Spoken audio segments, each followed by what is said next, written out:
আলী বলছে ফাতেমা রে, ও ফাতেমা চলো অনেক রাত হয়েছে, আমরা বিছানায় যাই, যাতে করে ফলের কথাটা ফাতেমা ভুলে যায়। এইবার আলী ফাতেমাকে বলছেন ফাতেমা চলো অনেক রাত হয়েছে, আমরা বিছানায় যাই। এমন সময় সালমান ফারসি রাদিয়াল্লাহু তাআলা আনহু দরজায় এসে আওয়াজ দিচ্ছে, আলী, ও আলী কে? আমি সালমান এসেছি। কি ব্যাপার?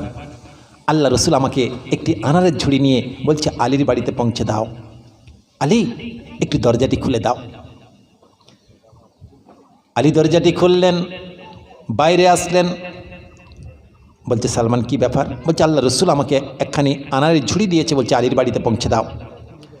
এইবারে হজরতে আলী ঝুড়ি নামালেন, আনার গুনছেন 1 2 3 4 5 6 7 8 9 পর্যন্ত। হাদিসের মধ্যে এসছে 9 পর্যন্ত আলী গুনলেন।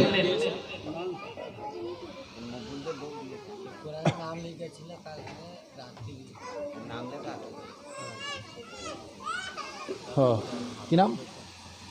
মকবুল।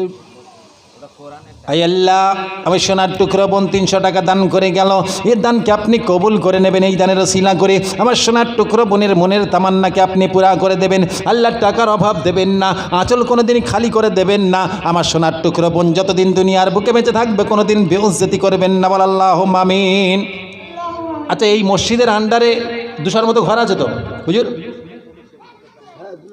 তাহলে 200 বাড়ি থেকে যদি একটা করে 1000 টাকা দেয়, আমি বলি ভান্ডারের টাকা 1500 টাকা দিলে অনেক ক্ষতি হয়ে যাবে বাবা। 1500 টাকা আমার মায়েদের কাছে অনেক টাকা। আমার একটা করে 1000 টাকা আমি 10টা মায়ের কাছ থেকে, এই 200 বাড়ি থেকে একটা করে 1000 টাকা পাবো না আল্লাহর ঘর মসজিদের জন্য? আল্লাহ, বড় ভারী পড়ে গেল। হ্যাঁ, 1-2 হাজার টাকা দেওয়া যায় না? এই মসজিদে তো অনেক খরচা। ওই দেখেন জানলা দরজা লাগাতে হবে, প্লাস্টার বাকি আছে। এই দেখেন মর্তজা ভাই আমার, আই আল্লাহ মর্তজা সোনার টুকরো ভাই যেন আমার 50 টাকা দান করে গেল, এই দানকে আপনি কবুল করে নেবেন। আল্লাহ মর্তজা ভাইয়ের মনের তামান্নাকে আপনি পুরা করে দেবেন। জীবনে টাকার অভাব দেবেন না, পয়সার অভাব দেবেন না। আল্লাহ হায়াতে বরকত দেবেন, টাকায় বরকত দেবেন, পয়সায় বরকত দেবেন, সংসারে বরকত দেবেন, চালে বরকত দেবেন, ভাতে বরকত দেবেন। বল আল্লাহুম্মা আমিন। এইবারে হজরতে আলী বাইরে আসলেন, এসে 9 পর্যন্ত গুনলেন।